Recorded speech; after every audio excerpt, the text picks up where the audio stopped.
Assalomu alaykum hurmatli televizor ko'rguvchilar. Uyg'ur televiziyasining kundalik xabarlarini ko'rishinglarni qarshi olamiz. Xitoyning O'rta Sharq davlatlaridagi Uyg'urlarning pasportini uzartib berishini rad qilishi ularni yangi panohlik yo'llarini izlashga majburlamoqda.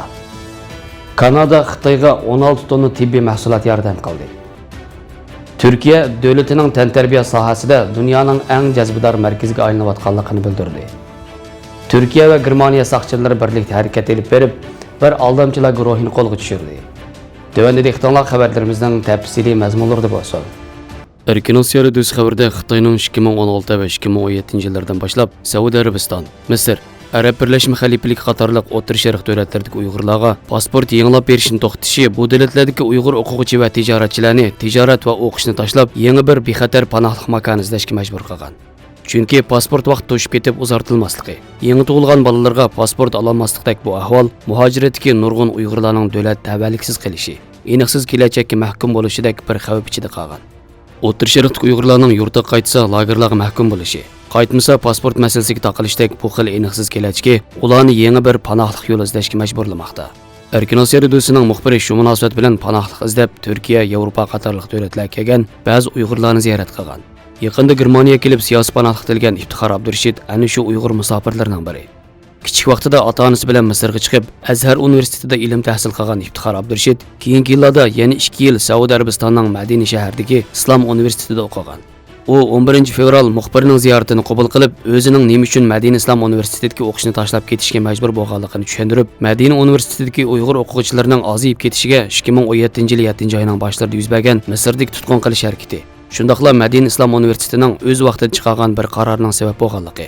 Qarorda o'qishini belgilangan vaqt ichida tugatmagan o'quvchilarning o'z davlatiga qaytarilishi talab qilinganligi. Shu munosabat bilan bir qancha Uyg'ur o'quvchining Xitoyga qaytarilganligi. Ularning ichida Qashqarlik Nurahmat ismli bir o'quvchining borligini bildirgan.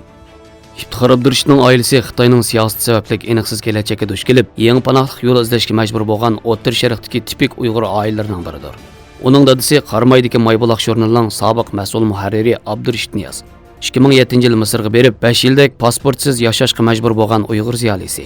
U 2004 yili Muhammad Qutubning 20-asrdagi Jaholat nomli asrini nashr qildirib tarqatganlik sababli sotlanib 1 yillik kesilgan. Xitoyning O'rta Sharq davlatlaridagi elchixonalari 2017 yildan boshlab Uyg'urlarga pasport yanglab berishni to'xtatgan. Xitoy elchixonalari pasport iltimos qilgan Uyg'urlarga faqat tog' yo'lliq oq pasport berib bergan.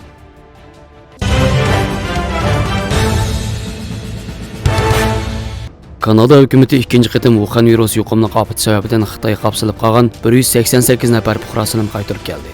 Kanada tashqi ishlar ministri Francois Philippe Chamberlain Xitoyning Xubey o'lkasida yo'tkilishini kutib turgan 130 nafar Kanada fuqarosining 58 nafar oila a'zolari bilan birlikda qaytarib kelinganligini e'lon qildi. Ministr Chamberlain 188 kishini olib kelgan aeroplanning Ontario o'lkasiga qarashli Toronto shahridagi harbiy bazada qurilgan karantin rayoniga olib berilganligini ta'kidladi. Xitoydan oxirgi qitim qaytarib kelingan 188 kishilik guruhining oldin qabda Wuhandan qaytarib kelingan dastlabki 210 kishilik Kanada fuqarolaridan tashkil topgan guruhi bilan birga Toronto harbiy bazasida 2 haftaga karantinda tutilganligini qayd qildi. Bu oraliqda Kanadada Wuhan virusi bilan yuqumlanganlarning soni 7 ga o'rladi.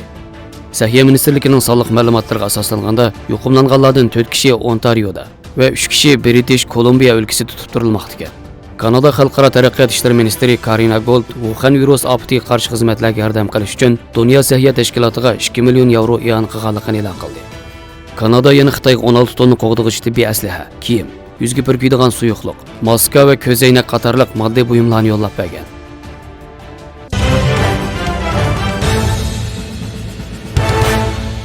Cumhur Reis Recep Tayyip Erdoğan her sahadagi o'xshashlar tantarbiya sohasida Turkiyani dunyoning eng jazbdorlik markaziga aylantirayotganliklarini aytdi. Erdo'g'an Istanbuldagi Buyurhan Palak atletik yugurish yo'lini ishga kirishtirish marosimida qilgan so'zida Turkiya davlatini her sahadagi o'xshashlar tantarbiya sohasida dunyoning eng jazbdorlik markaziga aylantirayotganligini, olimpik harakat musobaqalarida davlatga vakillik qila oladigan talantli tantarbiyachilarga ishonganligini, jumladan bu yilgi olimpik harakat musobaqalarida tantarbiyachilardan kutadigan umidning nihoyat zo'r ekanligini, yaqinda eng qobiliyatli basketbolchi Shane Larkin A milliy basketbol komandasini tanlaganligi, basketbol tantarbiyasining muhim mayirlaridan biri bo'lgan Shane Larkin buningdan keyin A yulduzi forma kiygan holda musobaqalarga tushadiganligini aytgan.